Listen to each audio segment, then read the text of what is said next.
a message for my people. Nick Dad, baby. We the new label. Yeah. Come on. Yeah. Come on, son. Now this the black sheep sticking its home. I need a crib like I'm Gatsby. I need it. In hand, just understand my Pockets that deep. with nothing to prove. I ain't got nothing to do. When they can't compete and I got nothing to lose. You see, they told me I'm the one. That's Yes, what's good, everybody? Welcome Let's back go. to the number one sports betting vibe on the internet. Back in the studio, the boys Are back. we're fucking here. And it's big, Nick. You know, a lot of people are Pause. like excited for, well, you know, super pause. A lot of people are excited for football. I'm excited for the Winter Olympics. The trials are back on. I'm Team USA till the day I die. And I was explaining this a little bit to Cameron last night. The sound of football night in America and the Olympics, pretty close. Pretty close. I think that's why I like the Olympics so much, because that opening montage just reminds me of like the first days that we see football in August. I love it. Yeah, now that I'm thinking about the theme Tune, song, I can't. By the way, if you try to do it, you'll do the football one by default. Yeah. But look it up. Yo, so I'll tell you this. I kind of fuck with the Winter Olympics more than the Summer Olympics. I love, and this is the first year that they're bringing back the international hockey. Well, I mean, it's always been. Correct. Like the NHL guys could go Yep. back again. That shit is dope because, like, USA is amongst the favorites, but they don't really be winning the gold. They haven't won a gold since, I believe, the Miracle on Ice. I was with my buddy What Dylan. a Shouts to Dylan. We did the year in review show, and he's a huge fucking hockey fan. And he was talking about, like, yo, Connor McDavid and, you know, the All-Star break last year, like, it was a dope fucking show if you guys didn't check it out. But he was telling me that they're bringing back the Olympians. I think, and again, not the biggest hockey guy. This is what he was telling me, if I remember correctly. I think 2014 was the last time that the NHL guys played. And now this is the first time that they're going back. And I fuck with the hockey more because I feel like there's more teams that could possibly win it. We're like, yo, I've always said this about USA basketball. If you're American and you're telling me how good a player is, the quicker you get to how many gold medals he has, the quicker you lose me in the argument, in the conversation. To me, it's not impressive. If you're telling me you won a gold medal with fucking Germany or Greece, I'm like, damn, that shit is fire. Or like when Argentina won the gold medal. Right.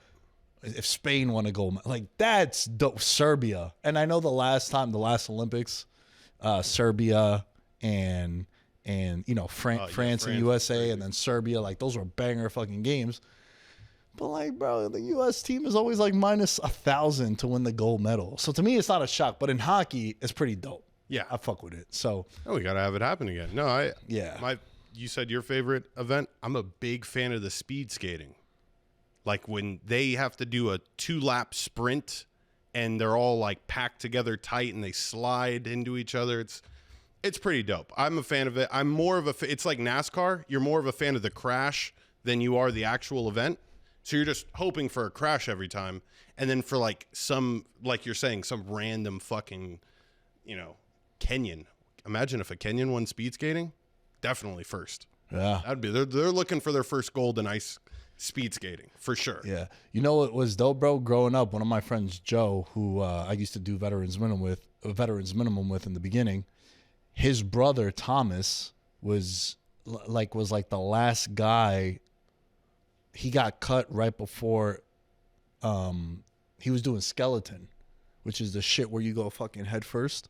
Oh Jesus. That shit is wicked and deadly. Yeah. And I remember that shit being like a big deal, bro. He came in like 5th, and I think they only took 4. Again, this was like 2010. It's been a minute. Yeah, bro. But I just remember that shit. It's cutthroat. Fucking 90 miles per hour on turns head Flying, first. just fucking. I think, is that the luge? No, It's like luge. It's like but luge, but on ice. It's called skeleton. I think it's called Interesting. skeleton. It's called throw a man down a fucking ice slide and see who comes down the fastest. Yeah. Skeleton is a thrilling high-speed Olympic winter sliding sport where the athletes race head first. Sliding sport. Hey, yo. Face down on small sleds. can accumulate speeds of over 80 miles per hour. God. You crash, it's LGs, bro. Oh, yeah. Yeah. And it's we're toast. kind of waiting for it. We're sick like that. That's like 3.7 million views on TikTok. 3.7 I know. Yeah.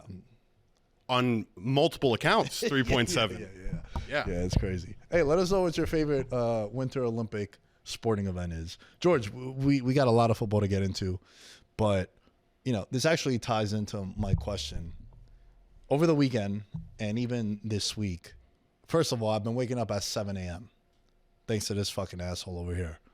We had to get the show done. No. I say asshole because I'm loving it. And you kind of say asshole because I'm loving it. There's a super pause, bro. Yeah. Well, it is. But yo, I'm loving it because so on Monday when we filmed, the only time that we were able to do that episode, and sorry about the audio issues, I forgot to put a plug-in in, and it kept being a pop. So shout out to I believe it was David in the Discord being like, "Yo, fix the audio, get this shit together," and thank you for that. It won't happen again. But we woke up at like 6:45 in the morning, filmed at 7, and then I was so productive that day, bro. It was amazing. And I actually felt good the rest of the day. I was like, damn, bro, I'm on 5 hours of sleep.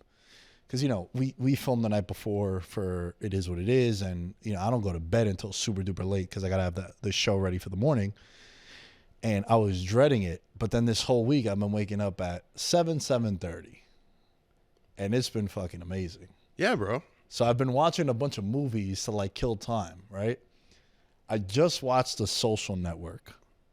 Again, I've maybe watched it over 20 times, right? The Facebook movie. Let me ask you this, and ties into football because The Longest Yard is one of the movies that I've watched a bunch. Really good one. Give me your 3 favorite rewatchable movies where, like, you can tag in at any time. You can watch it and you're captivated throughout. Okay. I'll give you mine while you think of it because, you know, I'm throwing this out the loop. This wasn't planned. It was just as I was driving here, I was like, let me hear what George has to say. All right, so my 3, and I'll give you an honorable mention. Longest Yard, Bad Boys 2, Nice. The Dark Knight, and The Hangover. Those are all really good ones. I can tap in at any time, and I'm captivated. I love Tropic Thunder. That's a Christmas movie. Watch it every single Christmas. But like I was watching it so much, Nick, that I had to give it its own day or else I would just keep watching it. So Tropic Thunder for sure. Wolf of Wall Street is number 2. Boom. That's a good one, bro. I Wolf just of Wall watched that Street- recently, too. Wolf of Wall Street, you can tap in occasionally, and on a couple of Margot Robbie scenes, if you're quick enough, you can get one off. That's another reason why. That's just a classic. Classic. Generational talent. Fucking great movie. And what else? This is really random, old school, but the first time I watched it, I was like, oh, how is this not the greatest movie of all time? Forrest Gump. Forrest Gump is just encompasses so much. Yeah. And so, like, there's so many different parts. It's like 10 episodes just mashed together into one movie that is Forrest Gump. Those 3 on repeat. And I would be happy, dude. That's a good question. And it's tough to make the list, but for sure, those 3. Yeah. No, those are good, man. Those Wolf of Wall Street. I watched that recently, too. That shit was a good-ass movie. Yeah. Who's your favorite actor? Yeah. Is it because Leonardo DiCaprio's in that movie that made you question that? Like, I really fuck with Matthew McConaughey. I would say that he's but Yeah. But you know what else is with me too? Jonah Hill's also really fun. And I don't know if this is like a generational thing, but like, I don't be watching movies because an actor's in it. I kind of watch a movie because I'll see a trailer or like I'll have some friends be like, yo, you got to watch this shit. And I'm like, all right, cool, I'm in. Adam Sandler is like the only one that I'm like, bro, you could put Adam Sandler in any situation on a screen and I'm there. Even his shitty Netflix run. You remember when Netflix hired him to do like fucking 6 terrible movies? You could still watch those and have a good time. Not the great. It's not Grown Ups. Grown Ups is another one that could have made that list. Grown Ups I showed to my niece and nephew who are 10 and 7 years old. By the way, it's inappropriate for them. I know it's PG-13 and I should have put 2 and 2 together, but I was like, this is fucking grown-ups, bro. This is a cult classic. And it's sexual. They asked me a lot of questions that I was not prepared to answer for a 7 and 10-year-old. I was like, oh, this is the wrong movie. That's a little PSA. Yeah, I had my cousin in the car over Christmas, and I was just playing like 1990s Nas and Biggie and Wu-Tang, and he's 12. And I pull up to the house and like Give Me the Loot is playing. It's a Biggie Smalls song. Pretty aggressive. And like my aunt comes out and she's like, why you have him listening to this? I go, first of all, this is a legend. And number 2, he's going to hear this shit anyway eventually. We just might as well be with me. You know what I'm saying? It's a good way of thinking of it. Uncle Lamb is here to show you the ropes and show you what the goats are. Some real hip hop, not this fucking whack shit. Damn, bro. You were spinning records. Yeah. Modern day spinning records. Yeah. Shuffling. I was just like, yo, bro. And then it gave me a flashback to the first album I ever listened to was 36 Chambers for Wu-Tang. And it was like similar where my older cousin picked me up from school. We were driving around and he's like, yo, you gotta hear this shit. That's why Cream, I think, is my favorite hip hop song of all time. I just used that for one of our IG reels the other day. Yeah. Wu-Tang for the children, man. It's a good instrumental. Let us know what your favorite rewatchable movie is. All right, George, I've been fucking waiting to address this. It's been a hot button conversation since Sunday when reporter Lynn Jones down in Jacksonville, it's pathetic that this is a controversy. That's where we've gotten as a society, culture, and a country. The fact that this is a hot button conversation in sports and in media, we're in sports and in media, so I want to address it. So Lynn Jones, for those of you that haven't seen it or heard it, she's been a reporter down in Jacksonville and has like interviewed Barack Obama. She's interviewed countless players on the Jaguars. She's done like a whole, her resume speaks for itself, right? Very credentialed. After the game, Liam Coen, distraught, heartbroken. They lost at home at the buzzer, essentially. You know, tough loss anytime you crash out. And she basically just gave him his flowers. Like, you keep your head up, young man.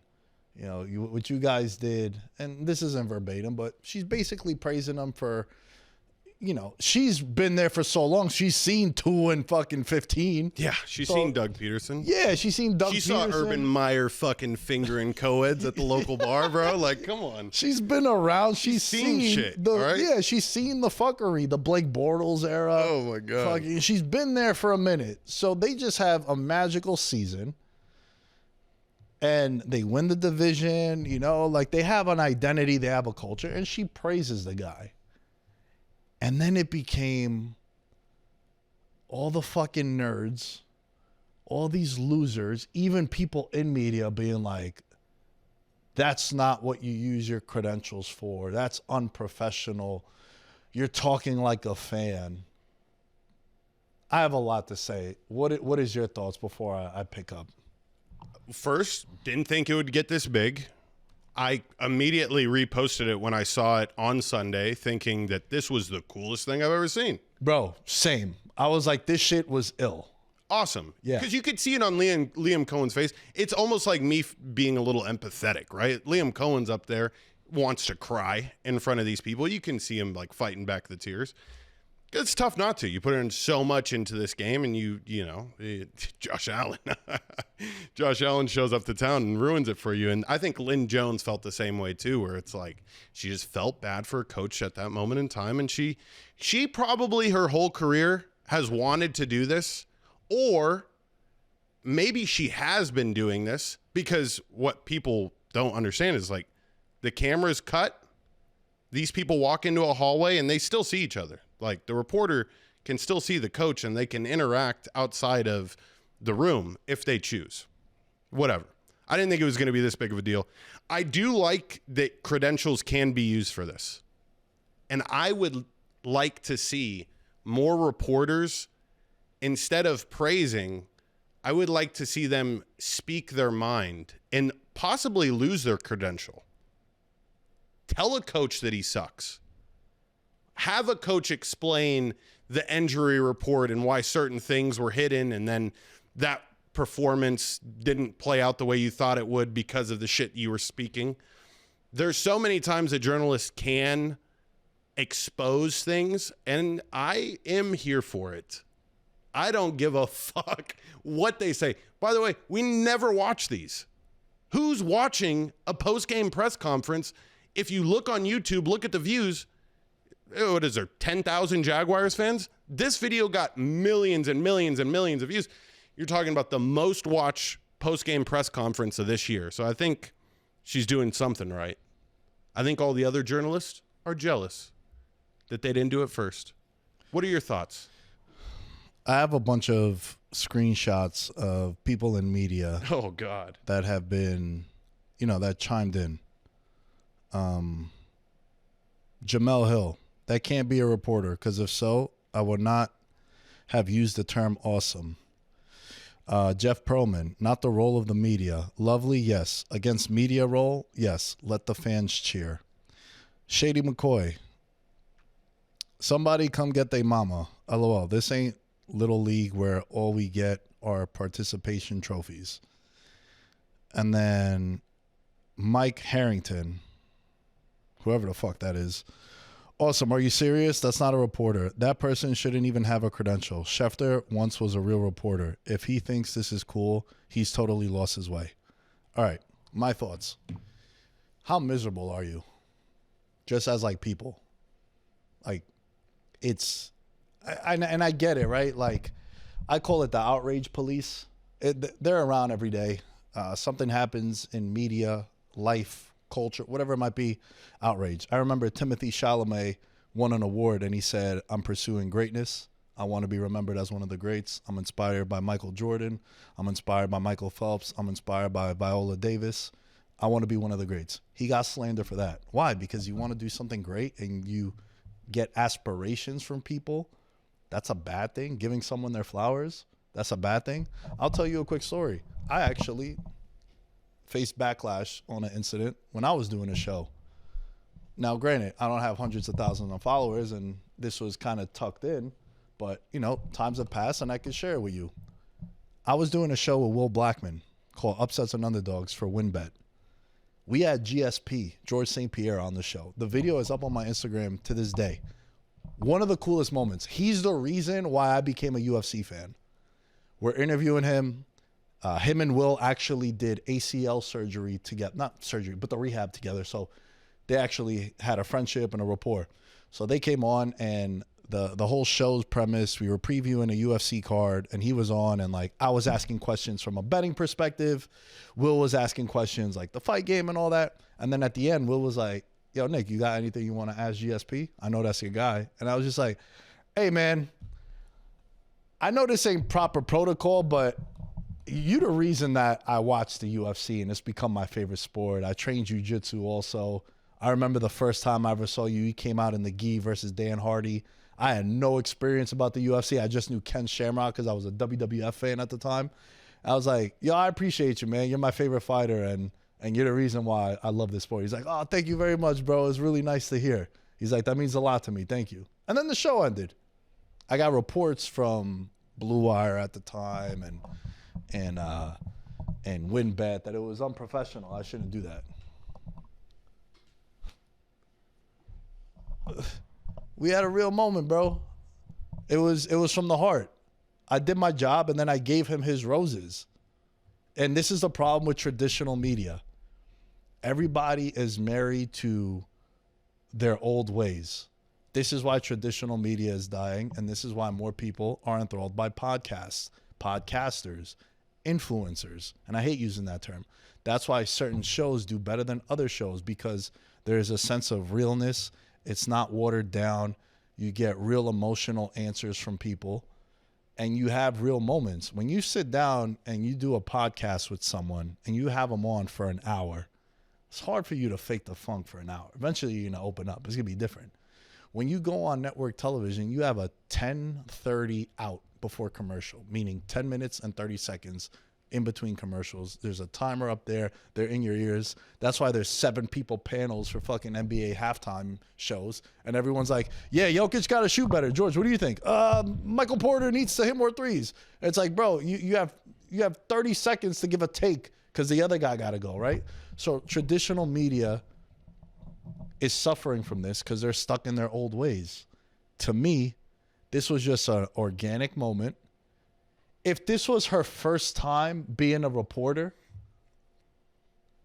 I'd be like, all right, I get the credibility and it being like, Yeah.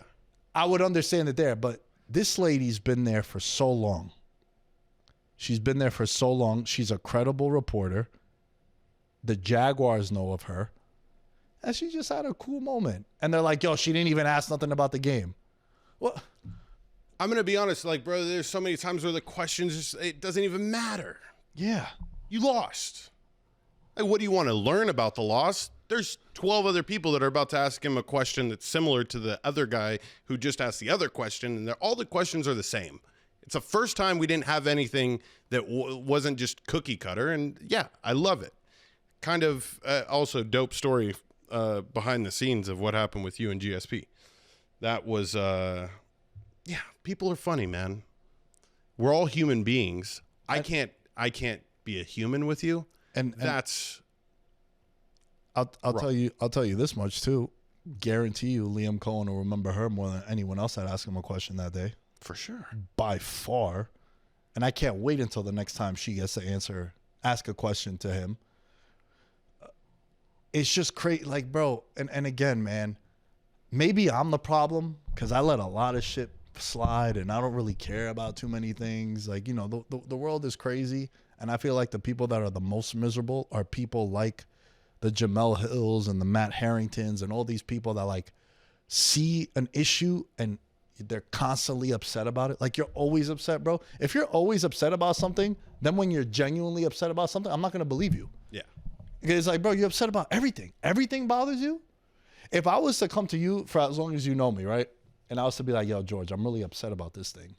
You'd be like, fuck, this got to be serious.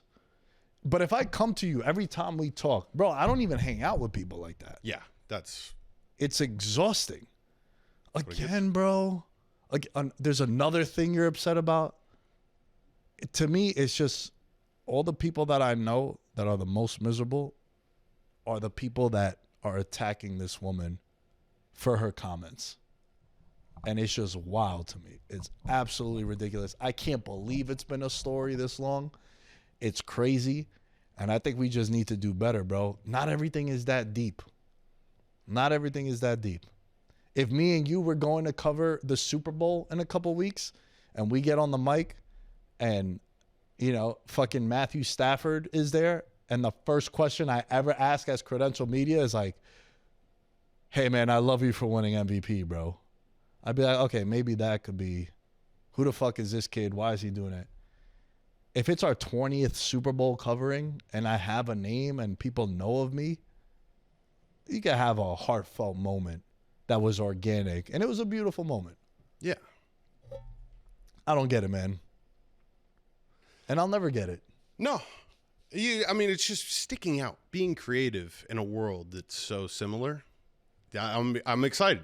She's starting a wave, by the way. This is the first of a new wave of journalists that are going to make the most of their moment and run with it. Well, let's end with this, with that point. How much of it do you think is jealousy because of what you said? She's viral. She stole the spotlight. Ready? Hot take. She stole the spotlight from the weekend. No, you're correct. It's been a conversation since Monday. And it started to get worse and worse, and we revisit it. Monday, it was, oh, what a beautiful moment. Tuesday, it was like, how dare she do this? So how much of it is jealousy from these people that have not had a viral moment like that?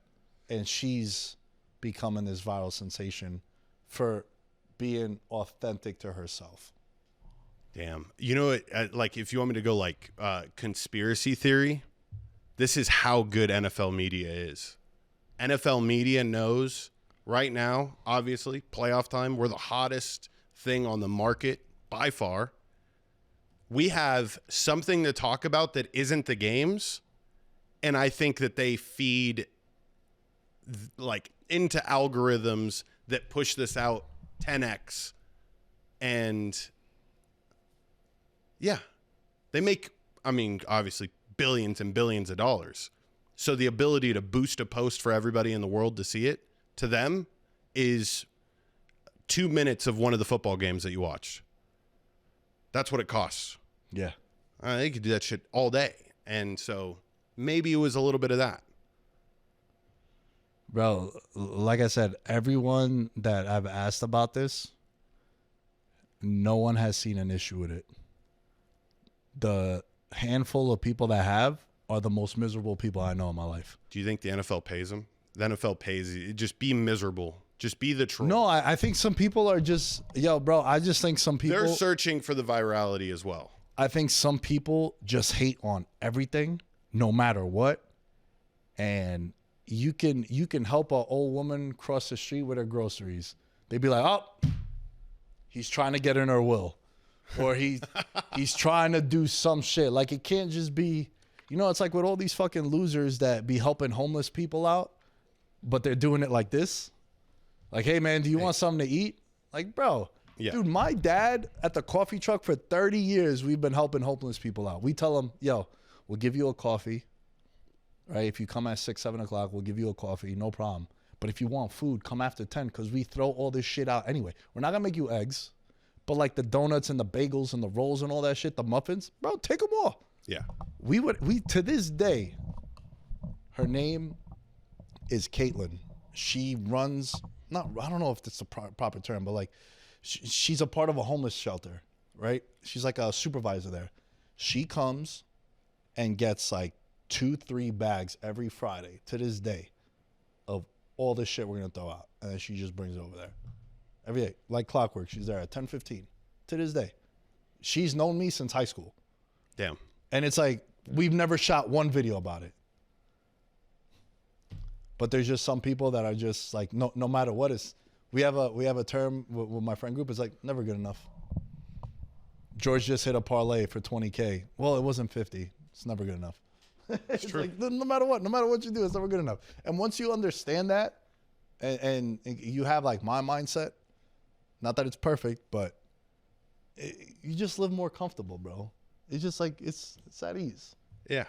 You're like a Buddha, by the way. You've never been to Thailand and everything. You haven't gone into the Buddhist culture. You've never done mushrooms or LSD. Like, if you're this calm now, go on an ayahuasca trip, dude. Nikki Calm is what I'll call you. Nikki Dais. Nikki Dais. Yeah. Listen, if there's ayahuasca in like Bogota and Medellin, I might be down, bro. Yeah. Isaiah, we out? We out?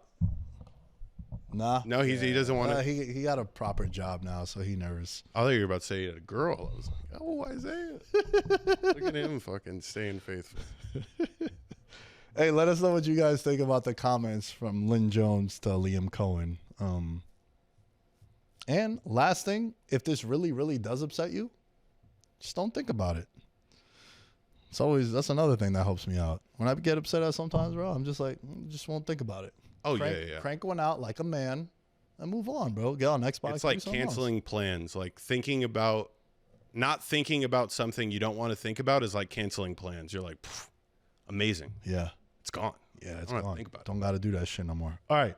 Let's get into it. Divisional round weekend. People say it's the best weekend in football. Do you agree or disagree? Nah, last weekend was. It's just because it's also college football's worked into the mix. So then you get 5 days of big time meaningful games. So I think, but by the way, I've also said this maybe 4 times this season, where it's just like I see a good slate of games and I'm like, this is the best weekend in football. So this weekend I am excited for, but I don't think it's the best weekend. I will want more football at the end of it. So I know it's not the best weekend in football. Okay. That's the way I would look at it. What about you? I think last weekend is probably the best because if you factor in the college football also, which I've been loving the college football playoffs. I'm a fan of urgency, and obviously I had the Oregon future and that crash and burned. But it was cool. Like you had a game Thursday, you had a game Friday, you had the 2 games Saturday, 3 games Sunday, and then the Monday Night Football game too. Which we didn't really get to talk about that. Actually, we didn't get to talk about Tomlin either, and I didn't put that in the notes. Terrible producing job by me. Can we just touch on that real quick? Let's go. All right. Mike Tomlin, mutual departure from the Steelers. I'm not surprised. I called this, and I'm fucking pissed off at the Bengals for keeping Zach Taylor, who I thought would have been the favorite to get fired out of all these guys. Yeah. So they're bringing him back because I said that next year the entire division is going to have new coaches and new quarterbacks. And then I rewatched the video because I reposted it. I said, George, over under 5.5 new coaches and quarterbacks. I think it's going to go over. Oh, yeah, it will. I think it's going to go over. So Tomlin steps down. They go out sad, which was another thing that I had said too. I was like, listen, if the Steelers do make the playoffs and they go out sad again, which he's tied Marvin Lewis for the most consecutive losses in the playoffs. He's lost his last 7. I think one of the most overrated statistics in modern football is him going above 500. Because if you factor in how his playoff losses, bro, have been not competitive at all. Like, yeah, if you look at their playoffs, 30-6. These are their last 7 losses, right? 30-6, 28-14, 31-17, 42-21, 48-37, 45-42 in 2017. That was the Jaguars game, which the Jaguars jumped out to like a 21-point lead. And then, it's one of those where, like, if you look at the box score, it's like, oh, it's a 3-point loss. Well, no, but if you watch the game, at no point did the Jaguars feel like they were going to lose that game. And then they lose 36-17 in 2016 in the conference championship game. So, like, all right, you make the playoffs, but it brings me to this point. I've always been a believer. Either suck or be a Super Bowl contender. The worst place to be is the Atlanta Falcons, the Pittsburgh Steelers, the Dallas Cowboys, where you're like good enough to be competitive and like make or miss the playoffs. And if you make the playoffs, you're a first round exit and then you're picking 19th. Yeah. Or get a top 5 pick. Because Pittsburgh, and you look at, to his defense, you look at the quarterbacks that they've had. Trubisky, Pickett, Hodges, Rodgers at 42 years old. Mason Rudolph. Yeah. The corpse of Big Ben the last 2 years. So he hasn't had the quarterback talent also. But I think it's one of the most like overrated stats of he's never had a losing season. That's just me. Yeah, no. Everybody in Pittsburgh feels the same way you do, and I think we should, as a country, kind of adopt it. Mike Tomlin, cool guy, great quotes, is going to be an amazing TV personality. Not everybody's Michael Jordan, Not everybody is Phil Jackson in this sense of relating to a coach, where it doesn't matter the moment, they're going to win. Doesn't necessarily have that. And my only memories of Tomlin are bad ones, because playoff losses, regardless of the wins, is the worst thing that you could possibly have. You want to finish with more than one Super Bowl in this illustrious career. And it was so sad to watch, Nick. 23 points given up in the fourth quarter on their dome. And all they needed to do was capitalize on a couple of those turnovers that they had, and they were unable to do that. And as soon as that happened, as soon as they didn't score a touchdown after that first turnover, I was like, oh, it's over. It's over. And shouts out to Houston Texans. This game that they have between the Texans and the Patriots, I have a very unique bet, Nick, that I'm excited to to lay on you when we cover that game, but it's a very fun team to watch. And back to Tomlin and who do you get to replace that steadiness? And what is the reaction going to be like? Because they tolerated Tomlin for a lot longer than what they should have. Like after a certain amount, after the 4th consecutive playoff loss, you're done. We have to move forward. They've kind of tolerated a losing culture. So I'm excited to see, like, do they go young or do they go with an older guy? The fucking Ravens GM was like wanting to bring in Tomlin. Maybe I don't know if you saw the clip of the Ravens GM being told that Tomlin was fired, and he was prompted with the question, "Do you bring in Tomlin?" What if they did a swap? Oof, I think both guys. That'd be the biggest flop in NFL history. That'd be hilarious. It would be. I would love it because then the 80% against the spread streak would continue. It with lives. the underdogs when them two play each other. Bro, it just ran its course. Like Belichick, after a while, it's like, yo, it's done, man. It's done. But look at the leash on Belichick. Yeah. That's a winning culture leash. Right. 4 years. Producing a championship. What are we doing? Well, also, you got to remember, Pittsburgh is the most unique franchise in the NFL because they've only had 3 coaches since like 1970. Yeah. No one else is. Bro, the Giants have had 3 coaches in like 5 years. Yeah. Cleveland. They have name a bad team. They've had so many attachment issues. Who does? They have like the dependency. The Mike Tomlin over 500 blanket is what. No, I think they're also like a model franchise. Look, they've won the most Super Bowls. Well, they're tied with the most Super Bowls, but they're one of the most like historic, iconic franchises. We talk about the fans always traveling all the time, but they actually give you time to develop. Let's not forget, Mike Tomlin was one of the youngest coaches ever to be hired when he did get hired, and he came out the gates on fire, right? Mm-hmm. He inherits a Bill Cowher-led team that then he goes on and he wins the Super Bowl. He had a Hall of Fame quarterback with Big Ben Roethlisberger, and then he had like a steady defense, and he was in a competitive conference and division. Let's not forget what Baltimore was doing during that time, right? And then you factor in he had to go up against Brady often. He had to go up against Peyton Manning often. So, like, I don't want to discredit him too much. For sure. But we also have to understand that, like, I don't know if it's just the culture has shifted in all of sports, where it just seems like the leash keeps getting shorter and shorter and shorter. And it's maybe because of franchises that just have never even been to the big game, bro. Yeah. And there's that whole aspect. But you got to call a spade a spade. Like, the end game here is to win Super Bowls. And I can't say that there's been a spark and a hope since Rodgers got there. And this is a one-and-done deal. And that he should have been gone last year.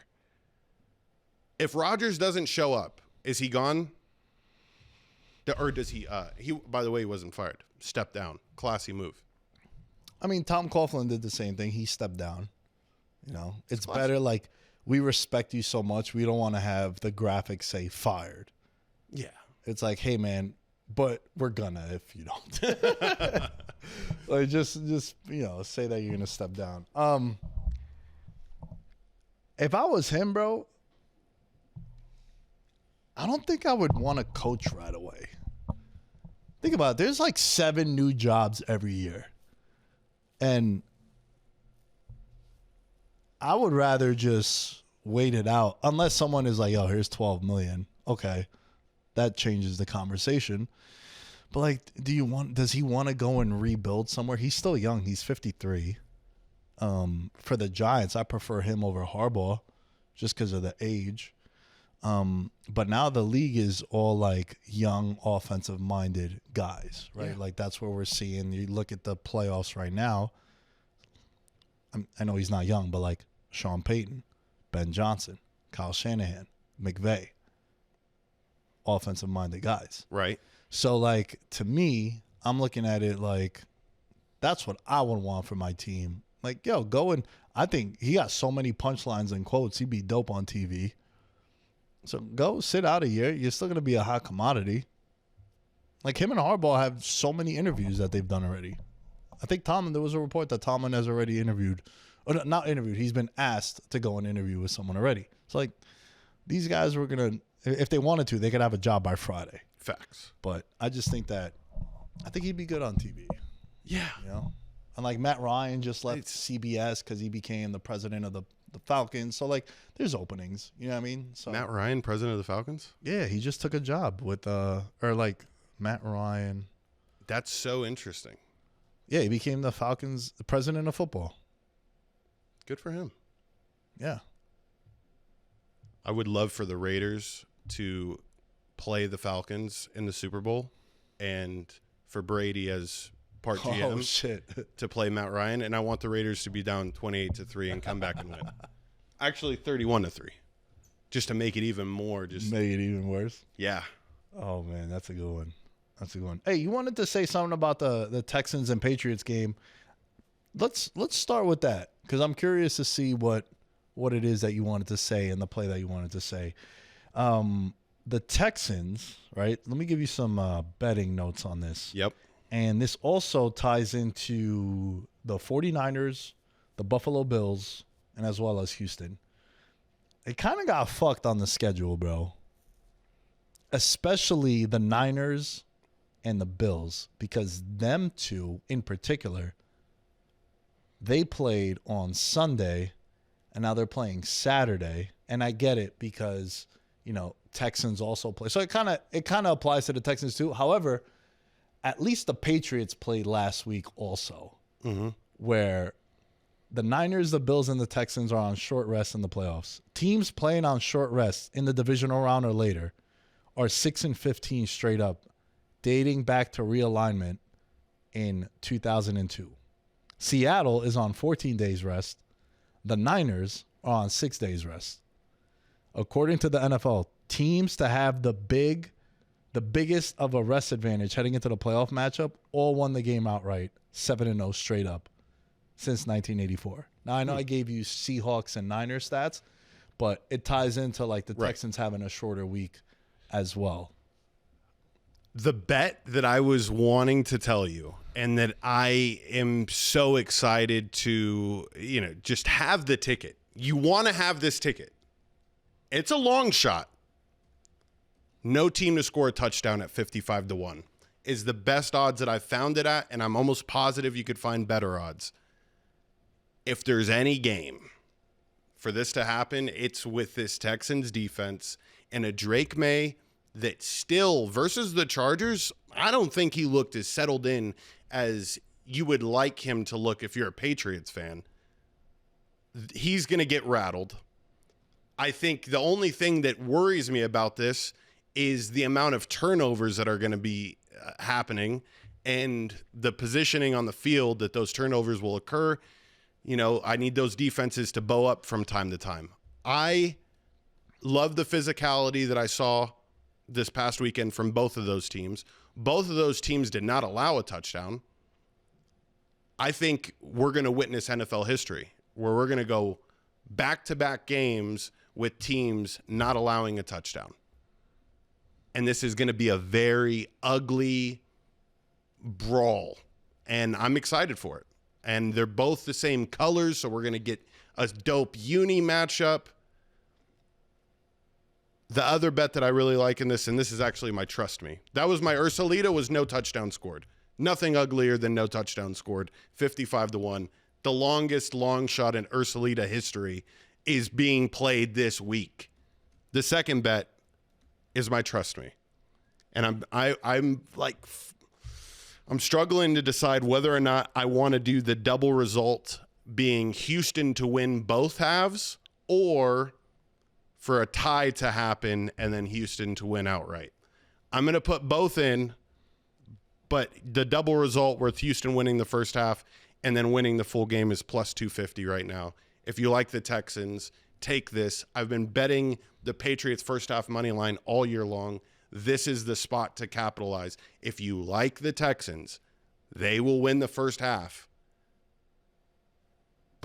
You're going to get more bang for your buck. It's plus 150 to take them on the money line, plus 250 if you do it like this, and then 20-1 if you want it to be tied at the half and the Texans to win outright as well. I'm going to be sprinkling a little bit on all those. These are juiced odds. I can envision the no touchdowns more than anything, and I want to know why I should be afraid. Who on offense on both of these teams is more scary than either one of the defenses?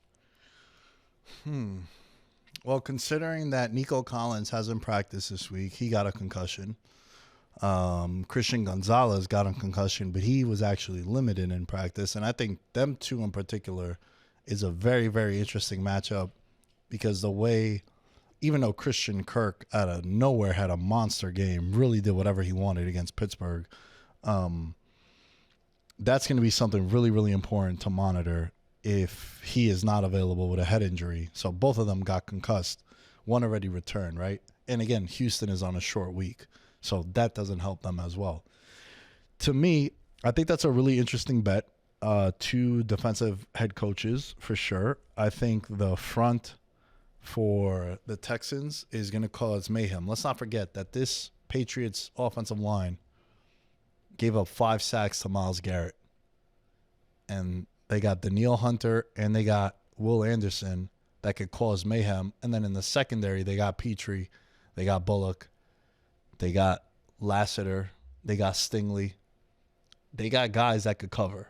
Al-Shair at linebacker. Like they have really good all-pro level guys at every level of the defense. Yeah. And listen, I think a matchup to watch for this, Drake May running. Because we've been talking about this. It's one of the best things to capitalize. The rushing yards on these quarterbacks that can move. Because come playoff time, they're running. Mm-hmm. And I thought that was the biggest difference in the Chargers-Pats game was him running when he did run.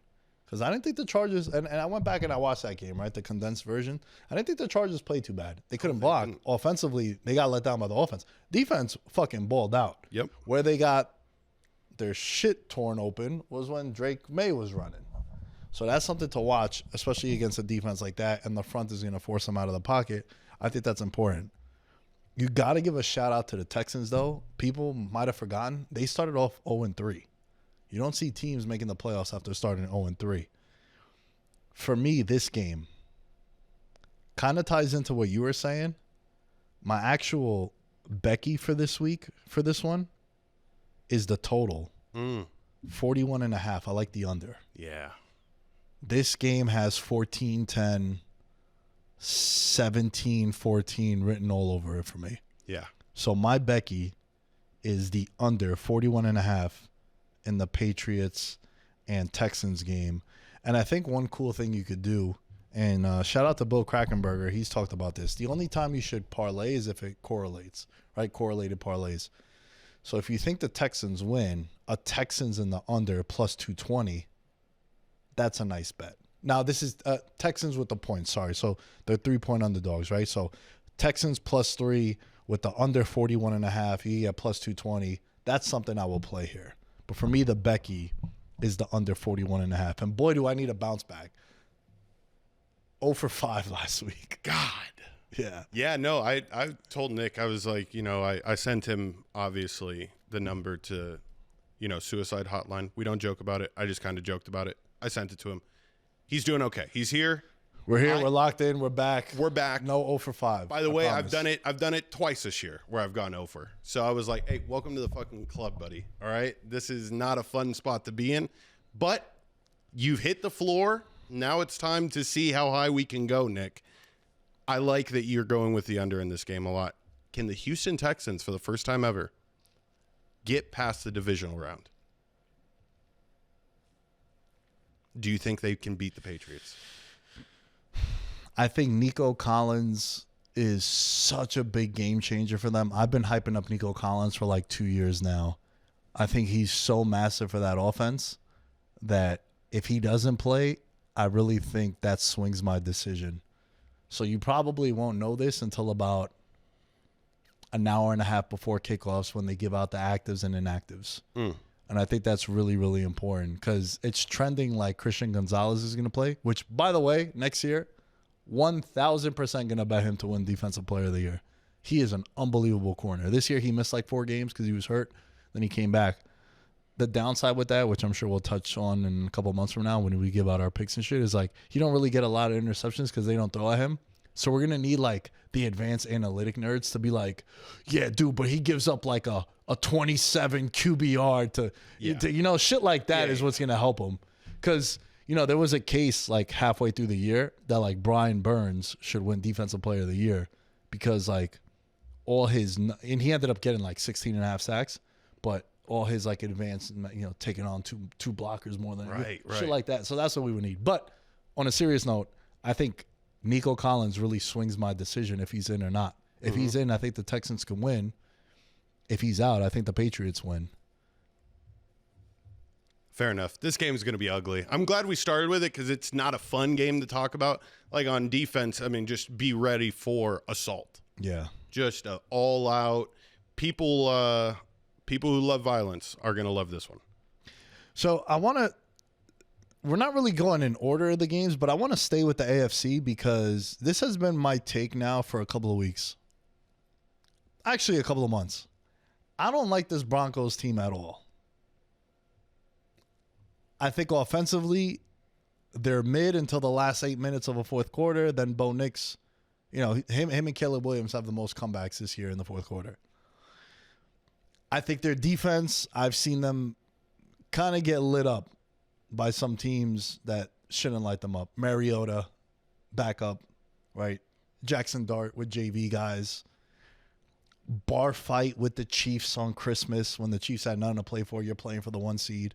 A bar fight with the Raiders who are picking first overall. I get it. It's in division, but like you were a 10.5 point favorite. I'm not seeing it with them. I'm not seeing it with the Pats. However, they're so damn difficult to beat in Foxborough and Mile High that it pains me that I'm holding these Bills futures because of that reason. Like, I don't think they're good teams.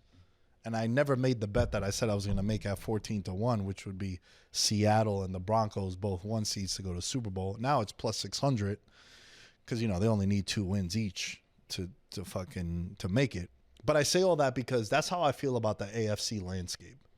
And this matchup here between the Bills and the Broncos is kind of reminiscent, bro, to the Super Bowl last year.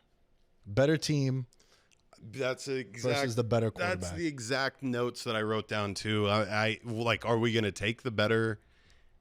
I would even say better coaching on the Broncos side. Like, there's so many things that are going in their favor. Like, literally the only thing going in Buffalo's favor is Josh Allen, which we've been saying. The case for the Bills to make the Super Bowl is what you saw last week with the Jaguars. He puts on the cape and he fucking goes crazy. Yeah. There's one matchup that I'm excited to see. Like, what are the Bills going to do when they want to throw it or when they need to throw it? Khalil Shakir was the answer. 12 targets, 12 receptions last week. Are we going to see something similar to that? When I think about how the Denver defense lines up, where do you put Pat? Like, Pat Surtain typically will follow your best guy, no matter where he goes. Even if he goes in the slot, if they're playing man, he's tailing with him. Do they experiment putting him on there? Or since Shakir's more of a slot player, do you waste Pat Surtain on Keon Coleman? I don't think that happens. This Bills team has very little to work with at the receiver position. So I just feel, since Shakir was the hot hand, that they're going to force feed him the ball. And I think it's going to be, and by the way, when they force feed him the ball, it's the bubble screens. It's the 5-yard outs that were really, really productive for him last week, and that's how he was able to rack up 12 receptions. That's the one player that I'm watching, besides from Josh Allen, on that Bills offense, because if he doesn't get going, I mean, are they going to Brandon Cooks? Can Brandon Cooks cook Riley Moss one time down the field on a deep shot?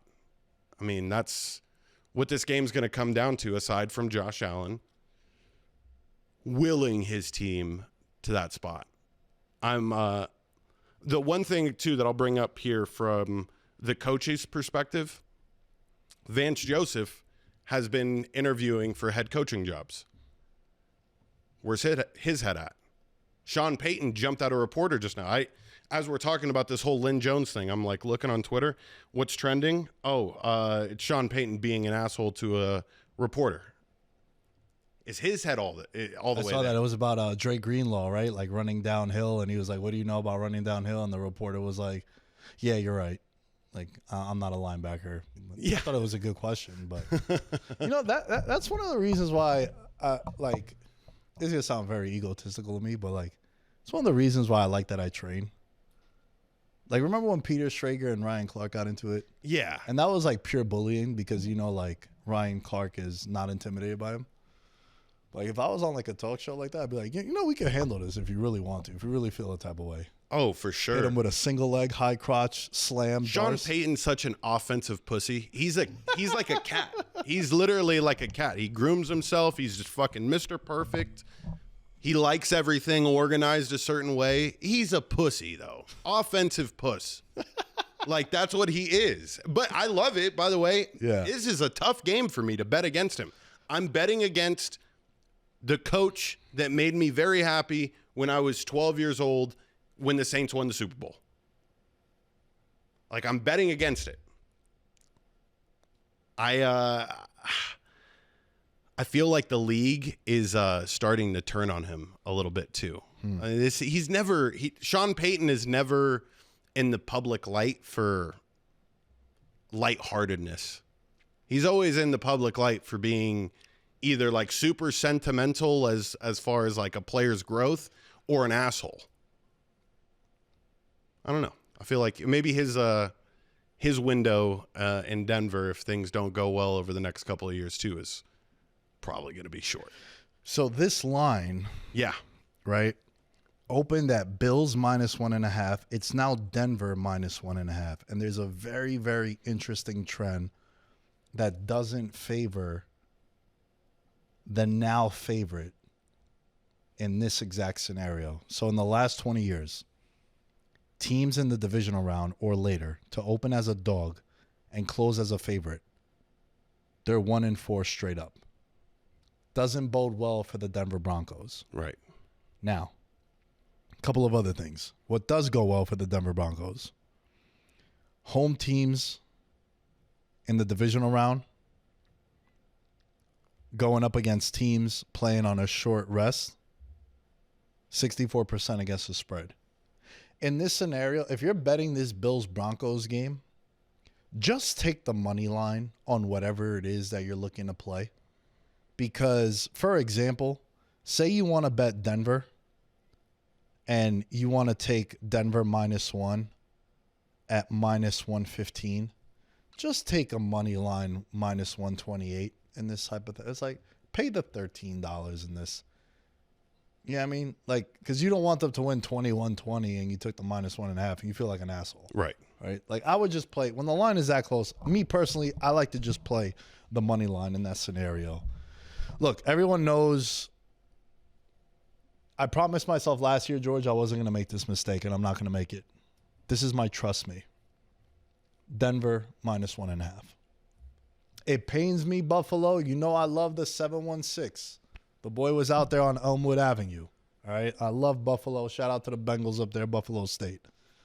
But I'm not going to make the same mistake I made last year with the Bills. And I had those futures where I was like, you know what? I should bet the Chiefs in this spot, but I didn't, and then I got fucked. I'm not going to make that mistake again. For as much as it pains me, and this is not an emotional hedge, if I didn't have no futures, I'd be all over the Broncos, and that's how I'm telling people to play this. If I didn't have the futures, Denver is the trust me pick for me. Okay. Did I surprise you? I feel like you're jinxing yourself. Like you're playing 4D chess in your own head with like your bets. You're like, okay, I do have these futures here, so I'm okay. I'm gonna pronounce this, but I definitely feel like you still feel more. You feel more strongly about the Bills Rams futures that we have than the Broncos winning this week. That's my assumption. That's my opinion on your pick.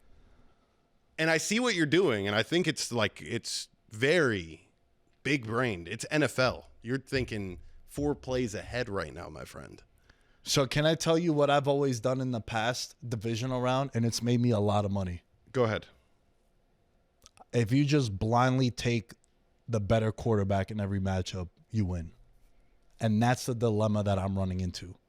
Because if you just take Buffalo, Rams, Patriots,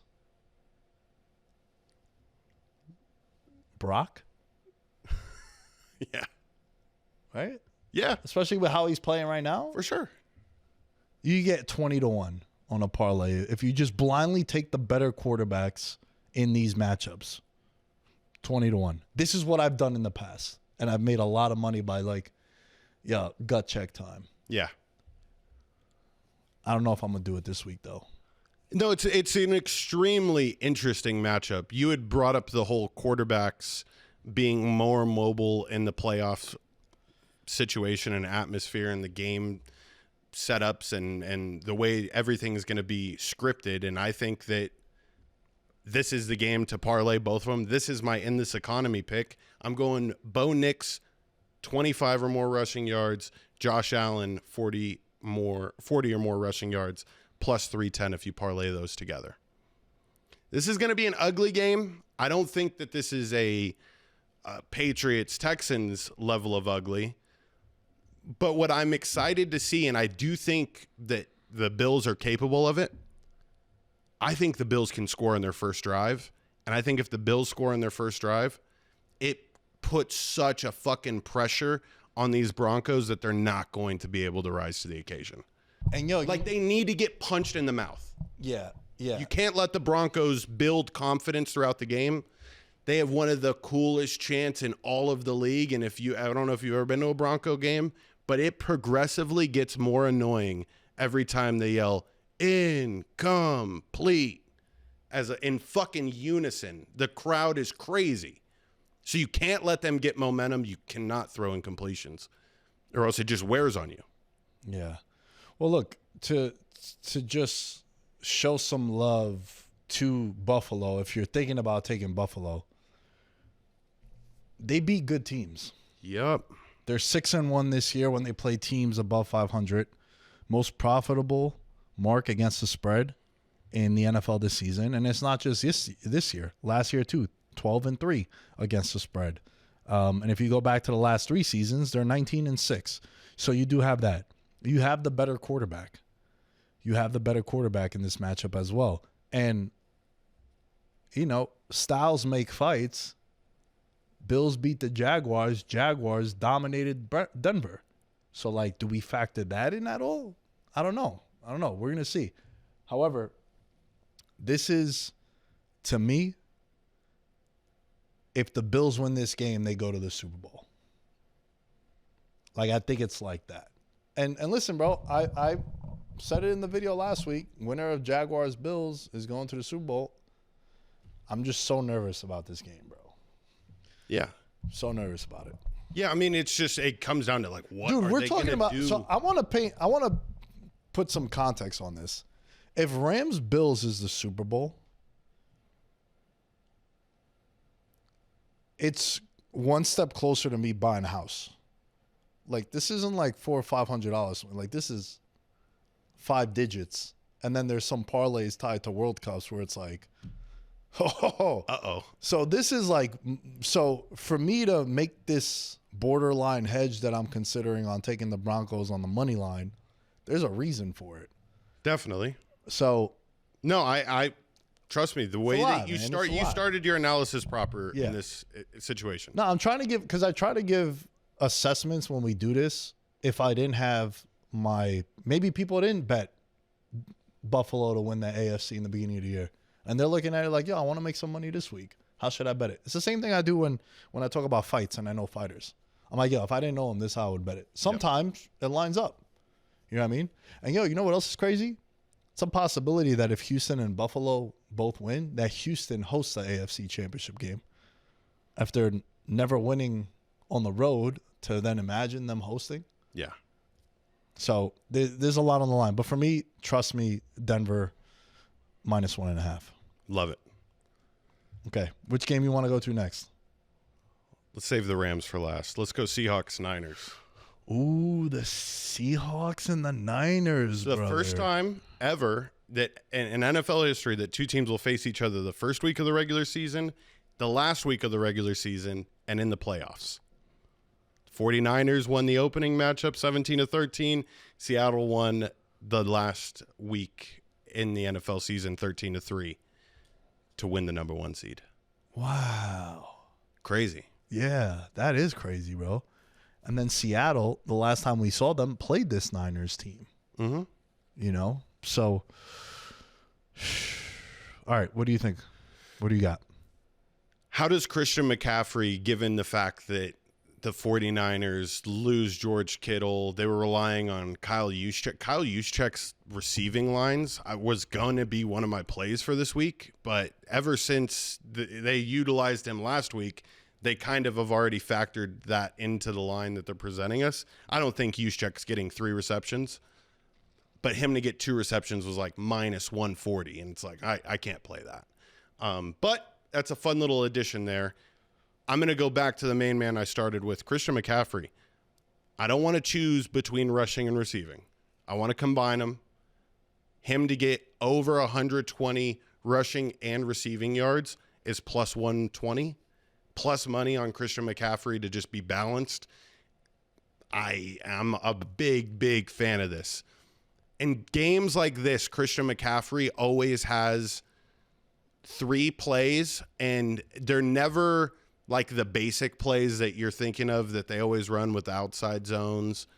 It's always like a screen or like a play action where he leaks out of the backfield and catches a wheel route for a monster play. Coaching advantage goes to Shanahan. Mike McDonald, this spot, it's going to be a little too big for him. And I don't think his team is ready for that level of play. Mind you, the 49ers shocked me big time last week in the way that defense was able to perform. I think we see a repeat performance. And if they don't get JSN going on the other side, this thing could get ugly. If I'm Robert Saleh, which I'm sure he's definitely doing, is I'm like, yo, he ain't doing shit against us. Yep. Fuck that. He is not running wild because I think that offense is completely different when he can't get going. Mm-hmm. Probably going to win Offensive Player of the Year. He's had a breakout season. A couple of things here. There is a massive trend in favor of Kyle Shanahan. Kyle Shanahan, when he's made the playoffs with the San Francisco 49ers, his floor is the NFC Championship game. Yep. 2019, 2-1, reached the NFC Championship game. Reached the NFC Championship game in 2021. In 2022, reached the NFC Championship game. In 2023, they make the Super Bowl. They also had the Super Bowl appearance back in 2019 as well. Like, this team, when they make the playoffs with Kyle Shanahan, he finds a way to win. And that's been the story of the 49ers all year. I'd even say this. The George Kittle loss, I don't think is going to be as big of a loss as people are leading it to be because he's missed a bunch of time this year already. Yep. And you've had, like, Tonjes score touchdowns. You just don't get the cool first down celebration. Big name. He's a notable figure. That's why Leader, he gets it. heart and soul Correct. of the locker room, got the tequila bottle from Jed York and the ownership. You know, like, it was a cool story. And you saw Kyle Shanahan, the postgame. He's like, yo, George, we love you, buddy. We love you, man. And you saw, like, you know, he's the emotional leader. He's been there his whole career, too, right? So I get that. But I don't think it's as big as a loss because they've adjusted to not having him this year. He didn't play many games this year. So I think it's being a little bit overblown with him, you know. Mm-hmm. Maybe it's it's more of an emotional loss than it is like a on the field loss. Correct. For them. But a couple of trends here, too, just to mention as well. The 49ers have won 11 straight wild card and divisional round games as a franchise. In the wild card round and divisional round of the playoffs, Shanahan is 7-0, 6-1 against the spread, and he's 3-0 straight up as road underdogs in both rounds. He's a road underdog right now, 7.5-point underdog. On the flip side, he hasn't been the favorite often, but when he's been a favorite of more than 6 points, Sam Darnold, he's 13-0 straight up, 10-3 against the spread. And again, you know whose career he's having that's awfully similar, except it happened a lot more recent? Borderline Matthew Staffordy. Yeah. Like Stafford pissed away many years being in Detroit. Then he comes to McVay in LA. And, you know, we'll get to that trend in just a little bit. But just to add context to this point, they're 4-0 as favorites in the playoffs is Stafford, right? Darnold, 10-3 against the spread as a touchdown or more favorite in his career. And again, he was with the Jets and then with Carolina. And then people forget he was with the Niners too, just a little bit. So I think it comes down to what you're saying. It got to be a big Christian McCaffrey game, and Brock Purdy needs to not struggle like he has against McDonald. For as much as you might think he's, you know, I would agree with you that I think the whole encompassing of the coaching staffs, it definitely would be the Niners. But Brock Purdy, 5 career games against Mike McDonald defenses, if you factor in the 2 years with Seattle and then when he was the defensive coordinator with the Ravens, 6 touchdowns, 8 interceptions. Ooh. So interesting. It's an interesting player. Yeah. Part of what I see is the path here for the Niners is a take the air out of the ball type of situation. I just read here that the Seahawks defense has gone 26 consecutive games without allowing a 100-yard rusher. If you think C-Mac is going to go nuclear, he's 10-1 to get 100 yards. That's an interesting bet because really rushing? Yeah. He's 10-1 to get 100 yards? Well, this defense doesn't give it up. I'll do a double check here on I'm on DraftKings right now. But I looked at that and I was like, man, what if he goes crazy? They're going to need him to run the football, and I don't know. You know what worries me about bets like that, bro? He could just go crazy out the backfield. That's why my Becky is the rush yard the receiving total yards. Correct. Yeah. It's the total yards, receiving and rushing, over 120 plus 120. That's my Becky. But it was very interesting to see the way that it was priced for him just to get the rushing yards, because I know they use him dual purpose. One more plus stat. 990. Yeah. Nah, that's crazy. That's crazy. One more stat if you want to back the Niners that is going well for you. And this is why I think they at least cover. I like the Niners to cover. They were my Monday winner, and it's in division. You know, week 1, they beat them in Seattle. You know, I have more money wagered on the Rams winning the Super Bowl than Buffalo, but the fact if both of them can make it, it's a very big, you know, proposition as well for me. But I'm watching this game because if the Niners win and then the Rams somehow win, the Rams host the conference championship game, which would be fucking ridiculous, right? But staying with this, the Niners will be playing on short rest for the 3rd time in its last 4 games.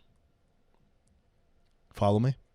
Since 2010, the Niners will be the 4th playoff team to play on short rest for the 3rd time in their last 4 games.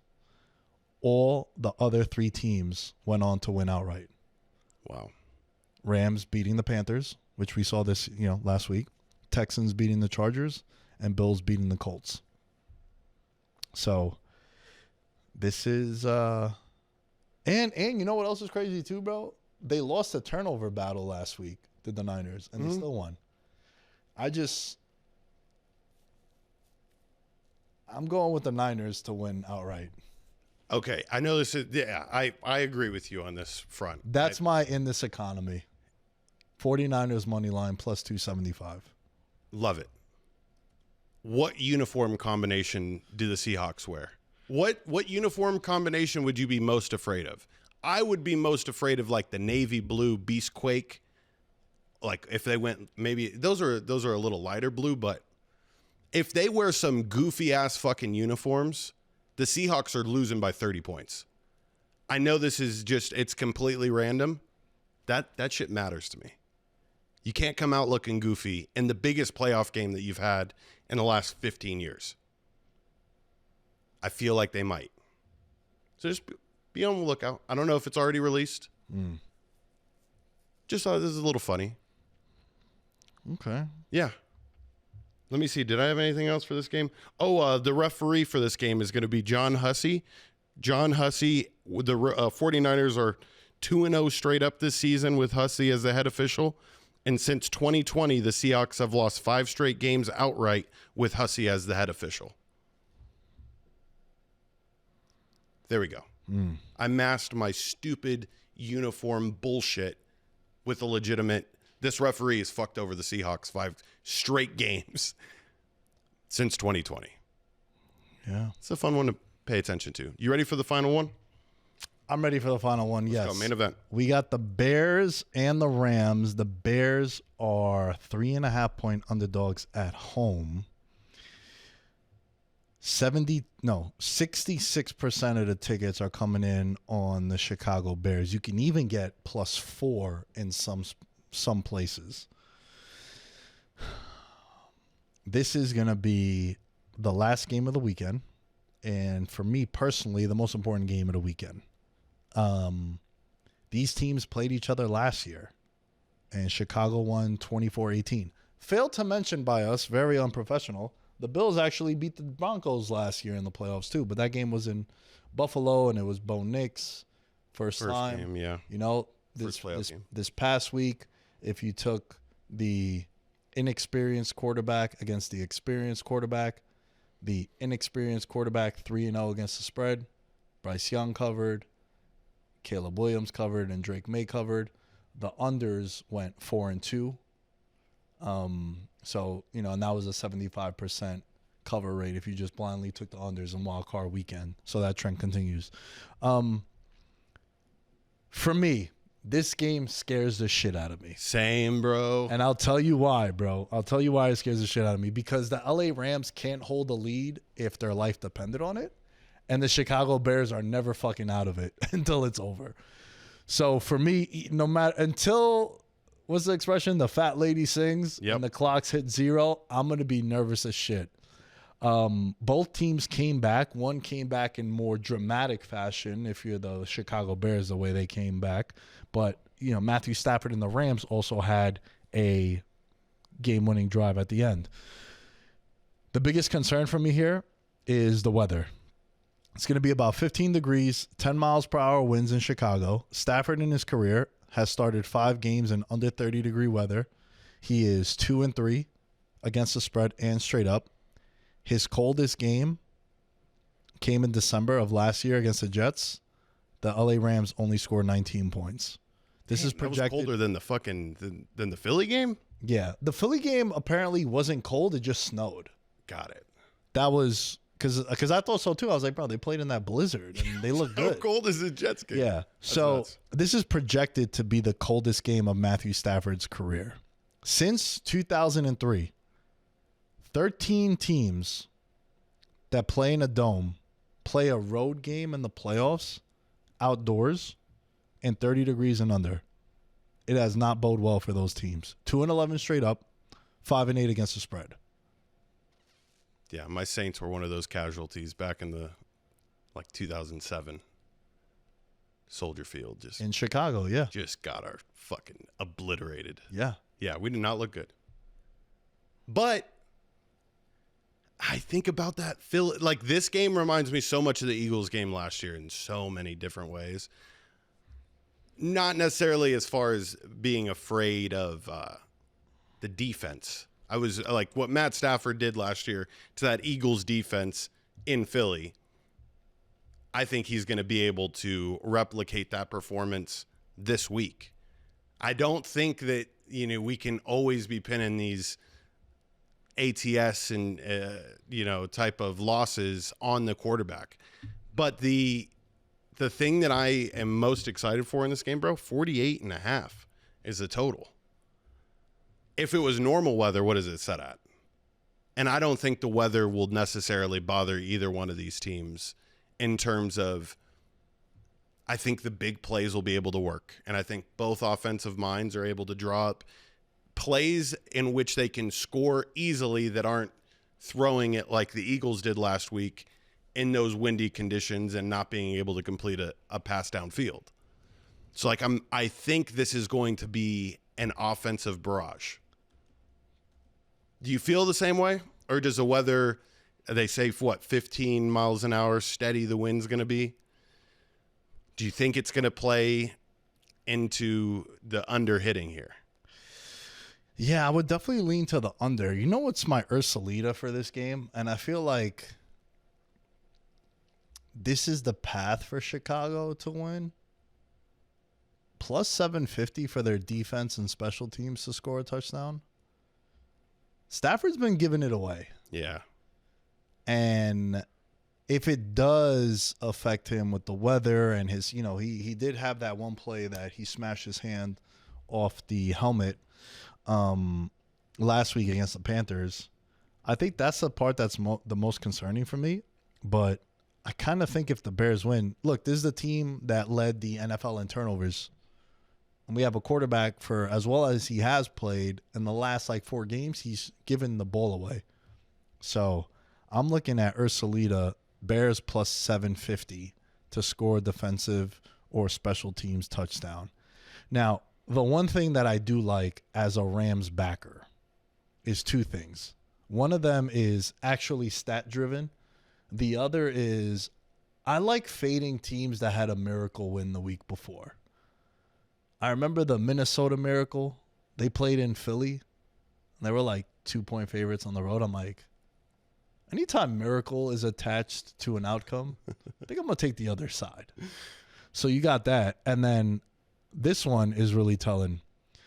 When the Rams give up 30 or more points under McVay and Stafford, they are 8-1 against the spread in their last 9 games in that spot. So if they were to go 8-1, if that trend continues and they cover the spread, that means that they win outright. I think 2 months ago, if you told me that the Rams go into Chicago to play a playoff game, I'd be doing every TikTok dance you can imagine. But now I'm nervous because information changes. Bears are playing a lot better.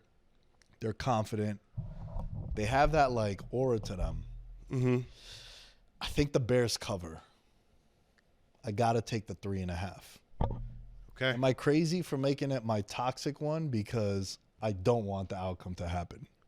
Does that make sense? Yeah, I feel you on that.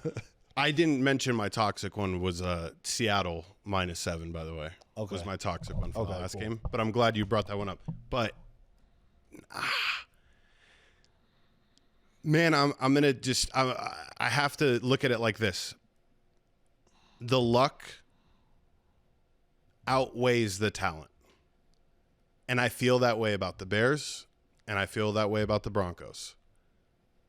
The luck that team is currently experiencing, whatever fucking astral plane that they're floating on, they are just more prone to the balls going their way at the end and, for the team to still buy in and believe.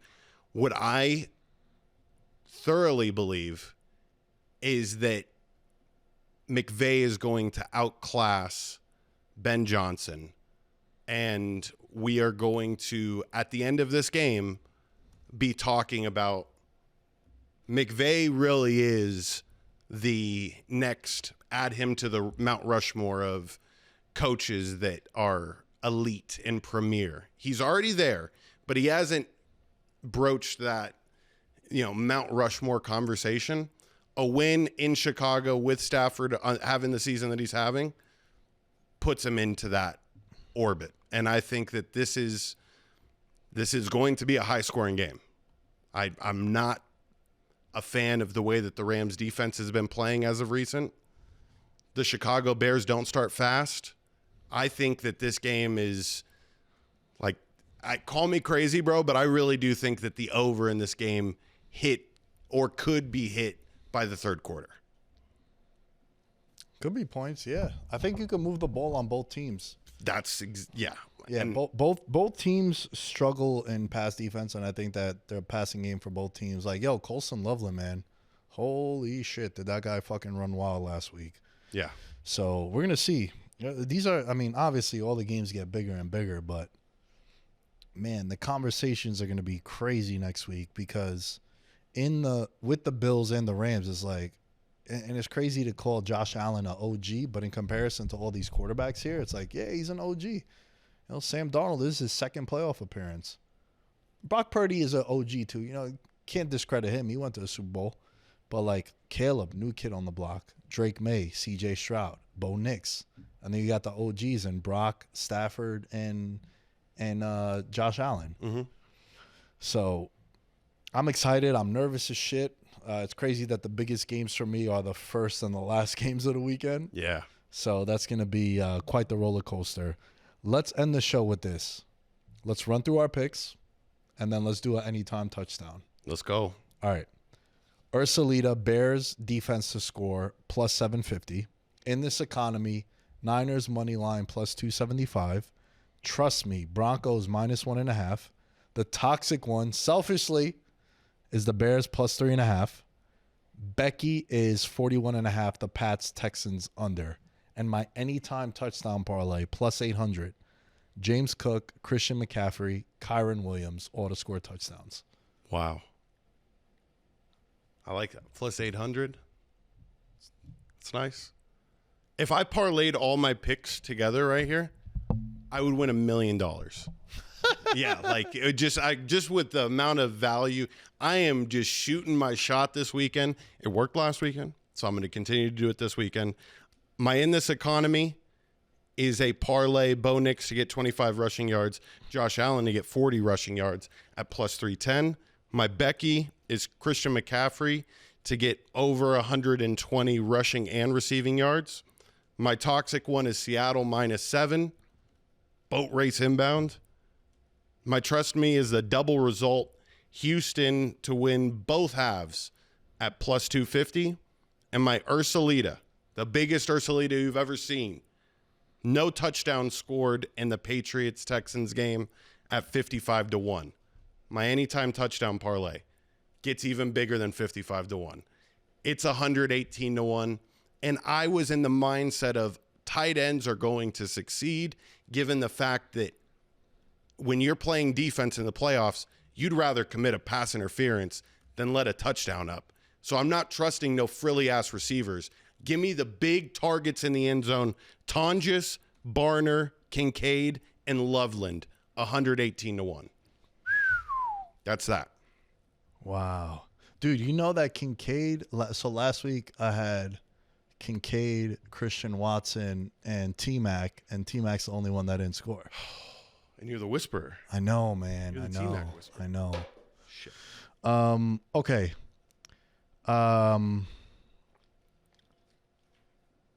Oh, breaking news. Okay. John Harbaugh and the Giants are finalizing an agreement to be the next head coach. God, that was quick. Yeah. Right now, per Adam Schefter. All right. I want honest thoughts. It's happened. If Schefty's saying it, it's a done deal. What are you most excited about? What do you not like?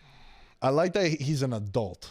Does that make sense? Like, he's like a real credible Tom Coughlin-like coach.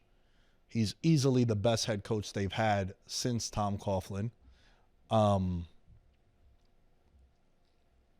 He's worked with a scrambling quarterback before.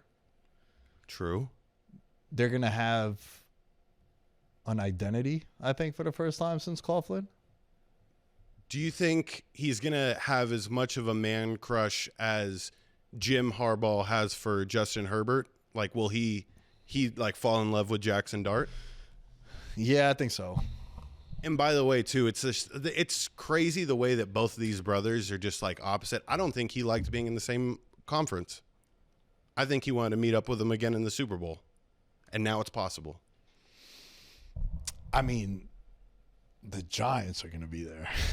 I don't know if... Watch the Chargers next year with a solid offensive line. Yeah, no. Listen, we're definitely going to be buying stock on the Chargers. But, instant reaction. I prefer this from the candidates. Like, remember what I was telling you, and I've been saying how this is the worst year to want to have a head coaching hire. Right. Because last year we had Liam Coen, we had Mike Vrabel, we had Ben Johnson, and we see all of them flourishing, turn the franchises around like that. When Harbaugh and Tomlin got released, you're like, oh, fuck, those are the commodities. Truthfully, would have preferred Stefanski. Offensive mind, what he's done with Cleveland. I know it ended bad with the Shador Sanders and all that other fuckery that was going on with him there. I think he's a great offensive mind. They got an adult, and he's a guy that we know what to expect, and he's clearly the best head coach that they've had since Tom Coughlin. And I know even earlier, at the start of the show, I said I preferred Mike Tomlin because of the age. Okay, 2 questions on this. Scattaboo, how does he handle him? He's one of the wildest personalities that you can have on it. Like, Scattaboo is unique in the fact that he got injured, and we kind of like he didn't fade into the bushes. I mean, he was still, his online presence was crazy. A full season of Scattaboo, it'll be interesting to see the way that he tries to contain. Do you contain him? Yo, bro, you know what's crazy? Do you turn him into a Patrick Ricard? You say, hey, become 300 pounds, and I'm going to have you play fullback. I don't know, but like, I wonder who maybe comes with him from Baltimore. Like, immediately when you said Scattaboo, I was like, this would be a dope Derrick Henry spot, but he's lost so many games where he just stopped giving Derrick Henry the ball. Yeah. So I don't know, but I think he handles them. He knows how to deal with personalities. My final question for you on this, and congratulations, by the way, finding a new coach as quickly as you guys did, and one of the best ones. You know, I wish the best for you and the organization.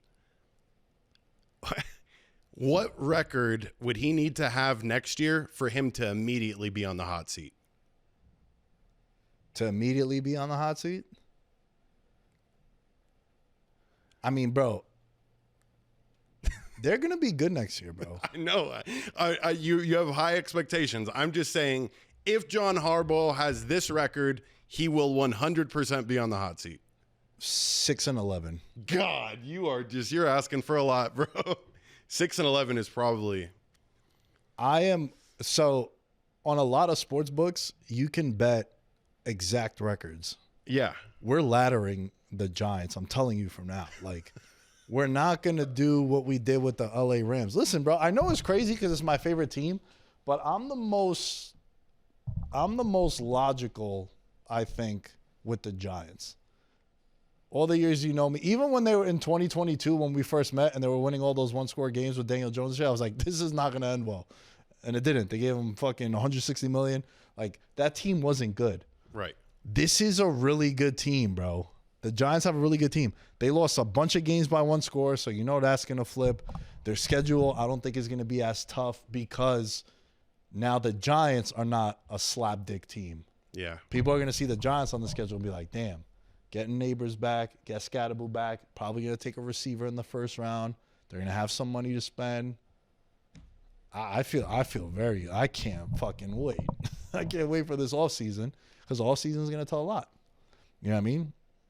So, ladder, 11-6, 12-5, 13-4. It's over in Philly. In Philly, it's over. Pack that shit up. Dallas, it's over. They're not going to pay Pickens $40 million. Nope. I mean, yeah, Commanders will bounce back. The Commanders will bounce back.